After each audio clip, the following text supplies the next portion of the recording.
ধন্যবাদ। আজকে তো বিশ্ব গণমাধ্যম মুক্ত গণমাধ্যম দিবস।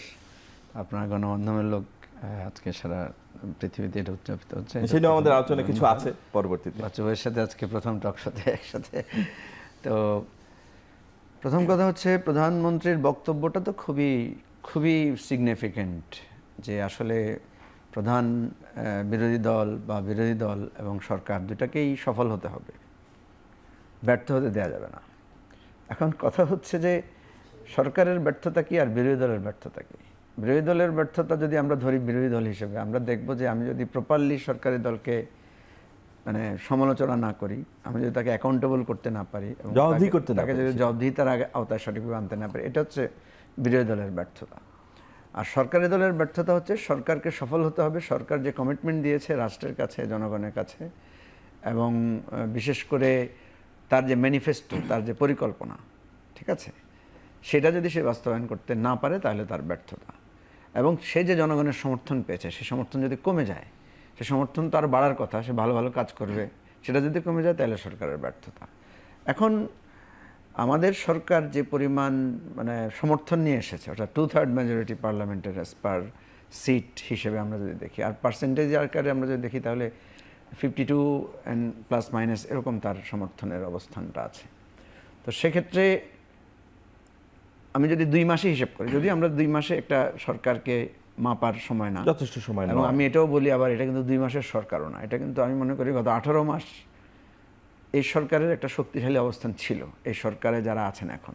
কারণ আপনি যদি দেখেন ওই 18 মাসে বিএনপি কিন্তু একটা কঠিন অবস্থা থেকে এমন একটা অবস্থায় উপনীত হয়েছে যে বিএনপির বলা যায় যে সব জায়গায় এক ধরনের প্রভাব সেখানে ছিল।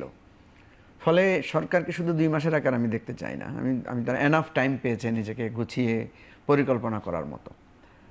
এই 2 মাসে আমি যদি দেখি, আমার ধারণা, আমার কাছে কোনো ডেটা নাই, আমার কাছে মনে হয় যেন সরকার জনগণের কাছে যে তার যে সমর্থন আরও বাড়ার কথা বা তার প্রতি যে আগ্রহ থাকার কথা, আমরা পাবলিকলি গেলে দেখি যে সরকারের মোটা দাগে কয়েকটা জিনিস তৈরি হয়েছে, মানে কয়েকটা পারসেপশন তৈরি হয়েছে।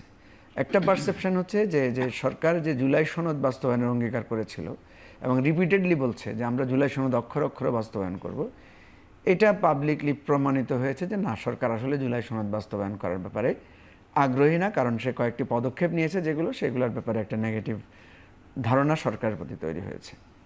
দ্বিতীয় হচ্ছে বিশ্ব পরিস্থিতিতে যে জ্বালানি সংকট এবং তার পরিপ্রেক্ষিতে বাংলাদেশের যে অর্থনৈতিক চ্যালেঞ্জ, এই জায়গাটা এখন পর্যন্ত সরকারের খুব বেশি মুন্সিয়ানার পরিচয় বা কোনো দক্ষতার ছাপ রাখতে পেরেছে বিষয়টা এমন না। একটা ট্রেডিশনাল ওয়েতে অর্থনীতিকে সরকার হোল্ড করছে। আজকে আমি কাকরাইলে একটা মিলনায়তনে এনসিপির একটা প্রোগ্রামে বলেছি যে সরকার যদি অর্থনৈতিক এই চ্যালেঞ্জ মোকাবেলা করতে না পারে তাহলে সরকার কিন্তু জনপ্রিয়তা হারাবে, এবং জনপ্রিয়তা যদি হারায়, আমরা দেখেছি অতীতে জনপ্রিয়তা হারালেই সরকার আস্তে আস্তে স্বৈরতান্ত্রিক হয়ে ওঠে।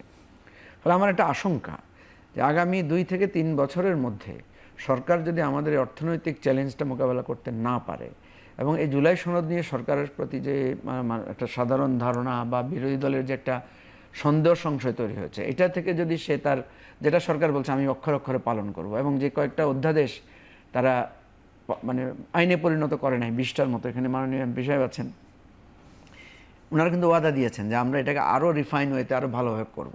তো সুতরাং ভালোভাবে যদি তারা না করেন তাহলে কিন্তু সরকার, আমি মনে করি যে তার সম্পর্কে যে ধারণা, আপনি যেটা বলছেন সরকারের সাফল্যের বিষয়টা বা সরকার ব্যর্থ হওয়ার জায়গাটা, সরকারের কিন্তু এই 2 বছরের মধ্যেই সরকার কি ব্যর্থ হতে যাচ্ছে না সফল হতে যাচ্ছে তার একটা উদাহরণ আমরা পাবো। তবে 2 মাসে আপনি যেটা বলেছেন, 2 মাসে আমরা যেটা দেখেছি, এখানে কিন্তু আমি খুব বেশি সরকারকে খুব গুড সাইন দিতে পারছি না, এক্সেপ্ট মাননীয় প্রধানমন্ত্রীর সিধে সাদা জীবনযাপন, ওনার সিনসিয়ারলি অফিস করা, মানুষের প্রতি এখন পর্যন্ত ওনার মানে আমি যেটা বলি যে মানুষের সাথে ব্যবহার এবং নিজের কমিটমেন্টের জায়গাটা থেকে পার্সোনালি ওনাকে আমি মনে করি যে ওনাকে সমালোচনা করার মতো খুব কম পয়েন্ট আছে, কিন্তু রাষ্ট্রের সরকারের জায়গা থেকে শাসক হিসেবে ওনার যথেষ্ট মানে সমালোচনা করার সুযোগ আছে বলে আমি মনে করি। ধন্যবাদ মুজিবুর রহমান মঞ্জু।